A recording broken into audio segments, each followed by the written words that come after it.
Coucou les coquinous. Habituellement, je commence par une petite vanne. Mais là, aujourd'hui, vu le monument de tristesse, que je m'apprête à vous présenter, bah, il y a rien qui m'est venu, figurez-vous. Donc voilà, bon, on va faire sans, hein, donc parce qu'aujourd'hui, on va se faire Mouse. Allez, générique.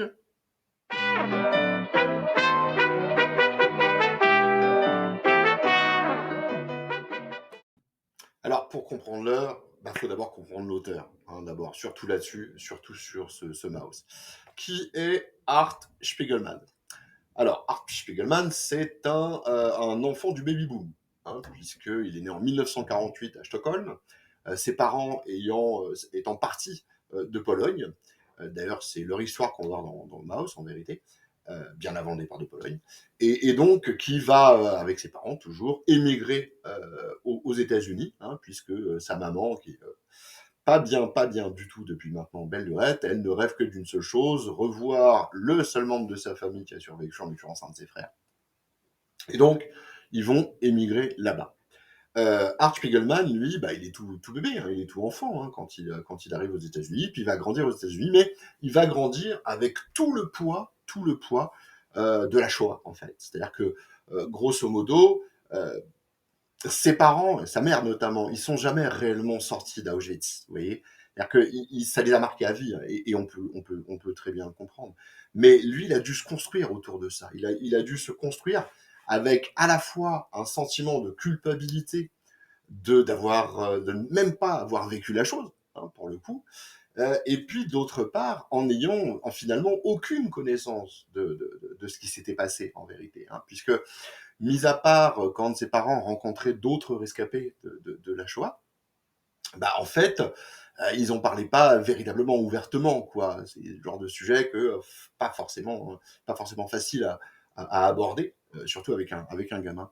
Mais il va grandir avec le poids de cette culpabilité et de cette Shoah omniprésente, hein, finalement. Si ce n'est que par simplement les diverses photos, ou en tout cas une photo dont on parlera un petit peu après, celle de son frère fantôme, mort avant sa naissance, justement, au cours de la Seconde Guerre mondiale. Donc Art Spiegelman, voilà le gars, quoi, vous voyez. C'est un mec qui va, comme pas mal de boomers au moment des années 60-70, avoir des grandes envolées hippies et libératrices, etc. etc. Mais il y a une raison à ça, en fait, hein. C'est peut-être le poids de ce qui était porté par ses parents et donc par lui indirectement, quoi. Donc c'est un mec qui a beaucoup souffert, à tel point que, en 1968, bah, il va même être interné en hôpital psychiatrique pendant un mois, hein, pas non plus, voilà, hein, on n'est pas sur du Joker qui va à Arkham, hein, mais voilà, concrètement, il va être interné parce qu'il est en pleine dépression et ça va pas du tout, hein, il est pas bien dans sa tête. Et puis bon, ma foi, il va s'en sortir quand même, mais c'est à noter que ça l'a suffisamment fait souffrir pour qu'à l'âge de 20 ans, on emploie les moyens lourds de l'internement. Puis alors, pas de bol de chez pas de bol, quelques mois après, sa mère, Anya, je ne sais pas si ça se prononce comme ça, mais on va l'appeler comme ça, Anya. Anya se suicide carrément. Vous voyez, pour en rajouter un petit jeu sur le truc, hein. Et son père, donc Vladek, va lui aussi tomber dans une espèce de spirale du regret, voilà, du souvenir de sa femme. Et voilà comment se construit le jeune Art Spiegelman, artiste, hein, qui lui veut nécessairement et absolument travailler en tant qu'artiste, hein. La bande dessinée, le comics, c'est un truc avec lequel il a été élevé. Et donc, il va s'engager à l'époque, parce qu'à l'époque, c'est un petit peu le truc, il va s'engager dans ce qu'on appelle le milieu alternatif, hein, underground, du comics, auprès de grands auteurs, hein, pour le coup, hein. Il est assez rapidement reconnu pour son talent, à tel point que Robert Crumb, qui est donc, je ferai peut-être une vidéo un jour sur lui, tiens, qui est donc le papa de Fritz the Cat, un, un chat à la limite de la pornographie, enfin complètement barré et tout, mais c'est très très représentatif des années 70, hein, pour le coup, hein, cette espèce euh, enfin ces comics qui étaient très percutants, provocants, provocateurs, donc très très dans le courant voilà de la subversion. Et donc ils vont comment dirais-je, ils vont collaborer à plusieurs reprises et notamment sur une anthologie donc qui a été établi à la base par Robert Crump, qui s'appelle Funny Animals. Et où pas mal de gens, hein, Justin Green, Robert Crumb lui-même et Art Spiegelman par exemple, vont œuvrer. Et Spiegelman réfléchit un petit peu sur ce qu'il voulait faire. Et en fait, il voulait faire une satire de ce qu'est le Ku Klux Klan, en fait. Et très rapidement, lui vient l'idée du chat et de la souris. Et d'ailleurs, il veut appeler ça le Ku Klux Cat, en fait, hein, pour le coup. Hein. Sauf que ça marche moyen, que c'est pas tout à fait ce qu'il recherche à la base, mais il va garder l'idée un petit peu au travers de la tête, et ça reviendra, vous l'aurez compris, un petit peu plus tard. Fin des années 70, alors que bon, il a déjà œuvré dans pas mal de fanzines, dans pas mal de magazines qui étaient encore une fois liés à l'underground. Hein, eh bien, il va décider finalement de se lancer dans une œuvre qui va être à la fois euh, inhérente à l'histoire de ses parents, mais il n'y a pas de mystère, il n'y a pas de secret. Pourquoi il fait ça, le gars pourquoi il a véritablement envie de raconter l'histoire de ses parents? Parce qu'il veut se faire sa petite psychanalyse à lui, en fait. Hein. Il n'est pas bien, il n'a jamais été réellement super stable, émotionnellement et psychologiquement. Et il veut comprendre, il veut savoir le pourquoi du comment. Et c'est pour ça qu'il va commencer à écrire ce chef-d'œuvre, parce qu'on appelle ça un chef-d'œuvre, hein, un bouquin qui a été le premier comics, et à ma connaissance le seul, à avoir obtenu juste le prix Pulitzer, s'il vous plaît, c'est rien que du monument, hein, pour le coup. Et donc, il va commencer une série d'entretiens avec son propre père, Vladek, qu'on va suivre, en fait, hein, dans ce livre, qui est un type qui est pas le gentil, en fait, hein, qui est quelqu'un, il le voit comme un fils peut voir son père lorsqu'il a souffert. Hein. Son père lui a jamais réellement fait de cadeau, en vérité. Hein. Son père n'a jamais été quelqu'un. Il a toujours été aimant. Hein, ça, on peut pas lui retirer. Hein. Mais il a ses travers. Il a ses travers. Il a sa propre expérience qu'on peut entendre, quoi. Hein. Mais voilà, on va découvrir un type qui est pas très très sympa avec son fils, qui est pas très sympa avec sa nouvelle femme, parce qu'il s'est remarié entre temps, qui est raciste, il déteste. Il a très peur des noirs, par exemple. Voilà. C'est un mec qui est plein de paradoxes en fait, hein, Vladek, hein, son propre père. Et justement, c'est peut-être aussi pour ça, un petit peu pour ça, que Art Spiegelman va commencer ses interviews avant la guerre, en fait, hein, à partir de la rencontre avec sa mère. Il va commencer à essayer de comprendre comment on vivait en Pologne à cette époque-là. Qu'est-ce qui a bouleversé la vie de Vladek sentimentalement, professionnellement, etc. Qu'est-ce qu'il avait, en fait. Hein. Et puis, bah, évidemment, l'arrivée du nazisme, en fait. Hein. On va voir ça progressivement, où on retrouve la fameuse idée, alors Maus, la souris, et le chat, les chats qui sont donc les Allemands, en tout cas les nazis à minima, mais oui, les Allemands, je crois que c'est tous les Allemands qui sont des chats.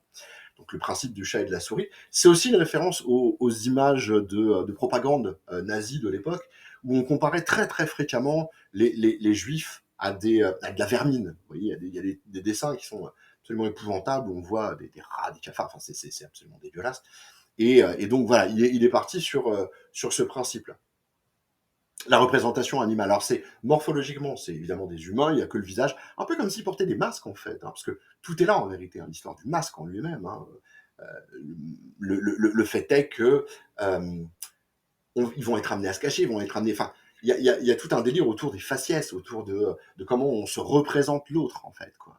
Et le chat et la souris, bah, pour les nazis et les juifs, pour Spiegelman, c'est l'image parfaite à la base.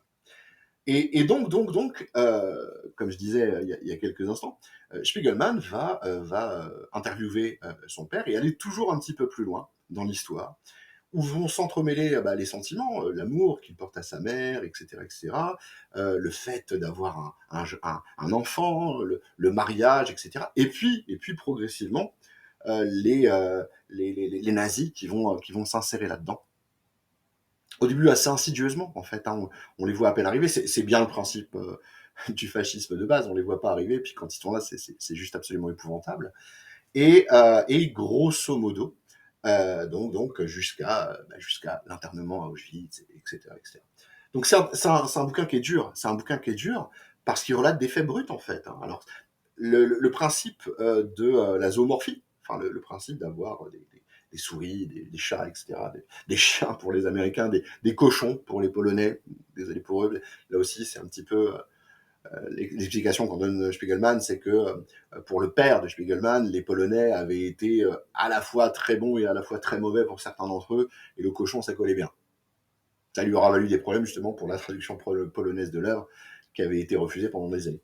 Bref, en tout cas, cette fameuse zoomorphie qu'on voit apparaître, elle est faite à dessein, elle est faite brillamment, brillamment, et elle ne dénature pas l'horreur en fait qu'ont pu vivre ces gens de tous bords confondus, qu'ont pu vivre ces gens au cours de ces événements juste épouvantables.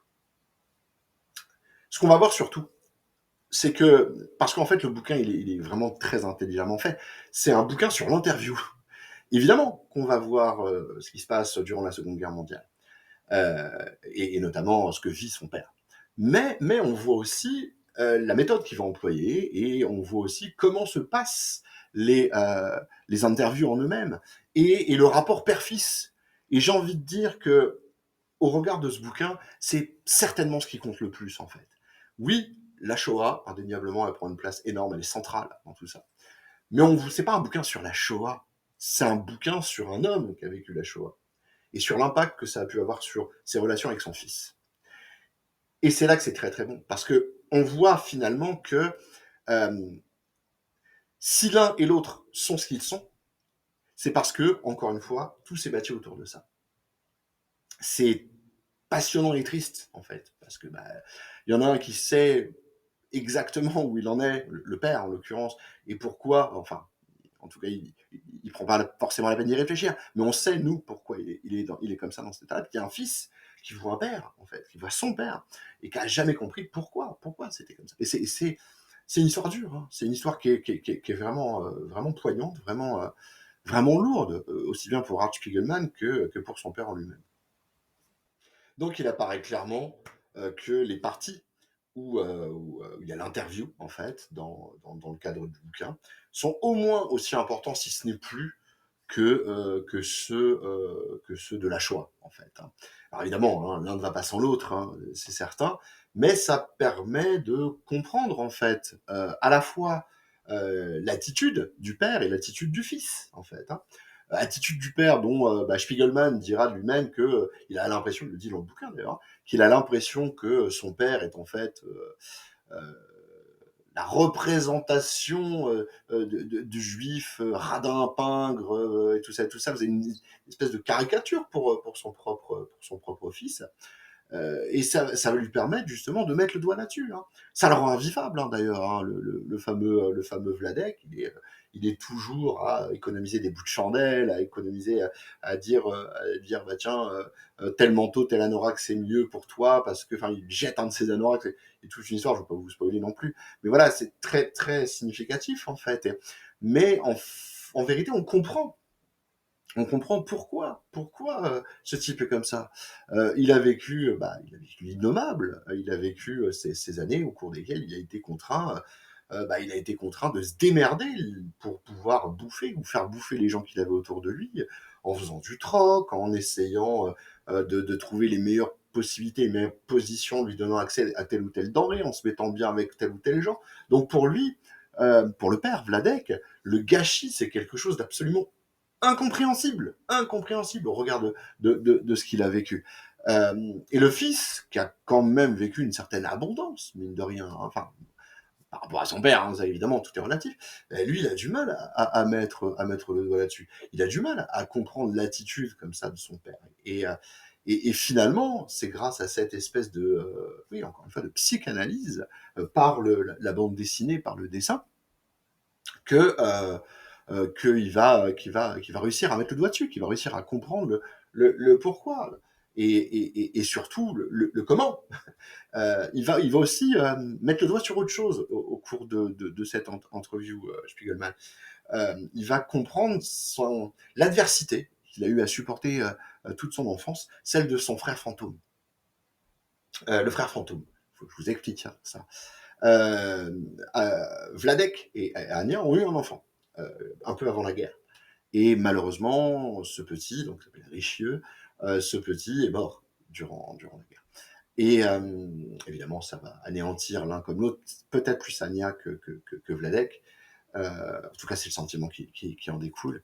Mais pour Art Spiegelman, il y a un vrai un monument à combattre, hein, parce que ce gamin, donc il ne restait qu'une photo en fait finalement, hein, ben, il est parfait. C'est son frère mort ne fera jamais de bêtises, ne décevra jamais ses parents qui ont de lui un souvenir très fantasmé. Enfin, c'est logique, c'est normal. Ils ont perdu un mot, on va pas non plus leur jeter la pierre là-dessus. Mais voilà, c'est l'enfant parfait. Et comment se construire en tant que gamin avec une image d'un frère qui à jamais sera parfait et qui à jamais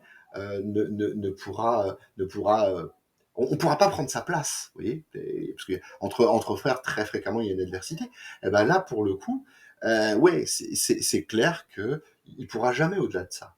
Et c'est terrible. Et d'ailleurs, le fait que son père estime qu'il réussisse pas, qu'il n'est pas au bon niveau, qu'il gâche toujours, en bref, qu'il n'est pas parfait, tout simplement, et ben lui, Spiegelman, lui va prendre ça pendant toute son enfance et son adolescence comme un désamour, en fait, hein, de la part de son père. Ce qui est absolument pas le cas, encore une fois, je le répète, son père est très aimant. Mais voilà, comment se bâtir, comment se construire avec cet enfant de la non-existence, en fait. C'est absolument terrible, hein, pour le coup. Hein. Spiegelman le dira un peu plus tard, dans une série d'interviews qu'il fera, qu'il a commencé à pardonner son père, comprendre vraiment son père, en devenant père lui-même, en fait. Ce qui est logique, hein, tous les papas de la Terre vous le diront. Dès lors qu'on devient soi-même papa, on comprend son propre père et le pourquoi du comment de tout ce qu'on peut leur reprocher. Parce que bah, oui, les enfants reprochent beaucoup de choses à leurs parents, c'est comme ça. Mais ouais, il le dira dans certaines interviews, parce que bah ouais, lui-même confronté à un rapport comme ça à l'autre, à un rapport à l'enfant, et à la construction que ça peut amener, quoi, pour le coup. Donc vous l'aurez compris, il y a une vraie recherche en termes de psychologie, en termes d'approche des relations entre les individus, mais pas seulement entre le père et le fils d'ailleurs, hein. On comprend au travers du récit que il y a bien plus que ça, hein, dans le rapport humain entre les rescapés, etc. Mais voilà, c'est en ça que ça fait vraiment de ce bouquin quelque chose de complètement à part, de complètement significatif. Pardon, désolé, de significatif des années 70 et 80, avec une vraie volonté de coucher quelque chose qui a de la valeur, en fait, hein, un vrai récit, quoi. Et en profiter pour faire une petite psychanalyse, hein, au tarif des psys, c'est pas rien, mine de rien. Hein. Bon, et puis, et si on parlait de la forme, hein, tiens, tant qu'on y est, histoire de sortir un petit peu de la tristesse. La forme du bouquin, bah alors, c'est vendu comme un graphic novel, sans en être. Je m'explique. En fait, le mode de parution initialement, c'était dans une revue qu'a créé Art Spiegelman et sa femme Françoise. Et dans cette revue, donc, qui s'appelait Raw, R-A-W, il a, à partir du numéro 2, publié donc quelques pages, quelques planches de Maos, au fur et à mesure, hein, jusqu'en, de mémoire, alors, ça commence en 1980 et des bananes, 80-81 je crois, pour aller jusqu'en 1990. Et donc, bah, le mode de parution, alors, il est pas tout à fait comics, parce qu'en fait, Raw, c'est un magazine. C'est pas véritablement des floppies comme on a aux États-Unis. C'est vraiment un magazine où il y a plusieurs récits, hein, un petit peu à l'instar de ce qui se fait en France avec le journal de Spirou, ce genre de choses, où vous avez plusieurs auteurs qui viennent, une revue anthologique, si vous préférez. Et donc concrètement, bah, lui, il va publier ça pendant quelques années. Donc ça paraît comme ça, c'est pas du comics. Et puis finalement, il va mettre ça sous la forme de recueils qui vont être. Alors il a du mal à publier quand même, parce que faut trouver à l'époque le public, vous voyez, des années 80 et tout, c'est pas facile. Et puis c'est Pantheon Books qui va le publier sous donc deux tomes en fait, hein, finalement. Et donc, bah, concrètement, on nous parle de graphic novel. Bon, peut-être pour l'aspect intellectualisant des choses. En tout cas, une chose est sûre, par le biais de cette publication, on va avoir le droit à à des récits complets, en fait, hein. Les gens vont avoir le droit à des récits complets, et c'est là que vraiment l'essor du récit des bouquins va être pris, jusqu'à, comme je le disais tout à l'heure, consécration des consécrations, hein, en 1992, obtenir le Pulitzer, hein. C'est-à-dire qu'en fait, c'est une distinction qui n'est pas inhérente au monde de la bande dessinée. Et pour autant, il va l'obtenir. Alors, au niveau de la bande dessinée, ne vous inquiétez pas, il a eu son Eisner, etc. Il croule littéralement sous les prix, et à juste titre, parce que clairement, il a changé la donne. Alors, parmi vous, les amoureux de super-héros, etc., effectivement, l'impact est peut-être un petit peu léger, je vous l'accorde. Mais pour pouvoir faire en sorte de démontrer que ce média, qui est donc la bande dessinée, le comics, c'est autre chose que des petits bonhommes en collant et qui se tapent sur la gueule pour les enfants de 12 ans, ce truc-là, ce mouse a fait un bien fou à l'industrie, hein, indéniablement. On a commencé à prendre au sérieux ce qu'on peut appeler un art, parce que moi, je n'hésite pas à appeler un art, pour le coup, parce que, alors qu'à la base, c'était au même rang que le rayon jouet et les petites conneries pour les mômes. Donc, Art Spiegelman a vraiment fait, au-delà de cela, beaucoup pour l'industrie du comics. C'est indéniable et indubitable. En underground, en tout cas. Voilà, voilà. Je ne peux pas vous en rajouter des tonnes, hein, parce que c'est pas super utile non plus. Ce que je peux vous dire, c'est que c'est, euh, au-delà du fait que j'ai déjà dit que c'est un monument, c'est quelque chose qu'il faut avoir lu. Enfin, je sais qu'on a tendance souvent à dire il faut avoir lu, je sais avoir lu ça. Ça, c'est vraiment un témoignage, c'est vraiment quelque chose sur ce qu'ont vécu des gens, sur une horreur qu'il faut surtout pas oublier, bordel, parce que à notre époque, on a tendance à trouver que c'est un petit peu lointain, que c'est pas si grave que ça. Non, non, non, c'est juste une horreur absolue. Et ça nous parle de l'homme, de l'humanité, quoi, des gens entre eux, quoi, au-delà même de cet événement épouvantable. Et ouais, c'est en ça qu'il faut avoir lu ce genre de truc. Enfin, il faut avoir, pas une imprécation non plus, hein, mais très honnêtement, si vous voulez vraiment vous enrichir, si vous voulez vraiment mettre dans votre escarcelle un témoignage qui peut vous changer un petit peu votre état d'esprit, ouais, c'est ça qu'il faut lire. C'est brillant. Je suis pas le premier à le dire, je serai certainement pas le dernier, mais c'est brillantissime. Il n'y a pas grand-chose d'aussi bien qui a été fait en termes de graphic novels, hein. Mis à part ce qu'a pu faire Will Eisner ou des gens comme lui. Euh, Très sincèrement, c'est ce qui se fait de mieux. Donc, vous l'aurez compris, si vous l'avez pas lu, lisez-le, je vous en supplie. Empruntez-le, il est dans n'importe quelle bibliothèque, hein, dans l'absolu. Et dans n'importe quelle médiathèque, vous trouverez fatalement quelqu'un qui sera amoureux de ce truc-là. Il y en a partout, quoi. Il y en a partout. Et concrètement, j'ai envie de dire un autre truc. Tiens. Il faut savoir qu'il y a une école aux États-Unis, je sais plus dans quel état, qui l'a interdit, figurez-vous. Il l'a interdit parce qu'il y avait des gros mots et de la nudité des souris, s'il te plaît. Donc, quand ça emmerde autant certaines personnes situées dans le courant trumpiste, parce que c'était un peu ça, hein, faut pas se leurrer, c'est que ce bouquin, il est littéralement d'utilité publique, vraiment, quoi. Je vous invite à plonger dedans. Je vous invite à vous imprégner de tout ça, parce que c'est vraiment du tout bon de chez tout bon. Voilà, mes petits coquinous. Il ne me reste plus qu'à vous souhaiter une bonne journée. Et puis, des bisous. Allez, bisous, un bisou.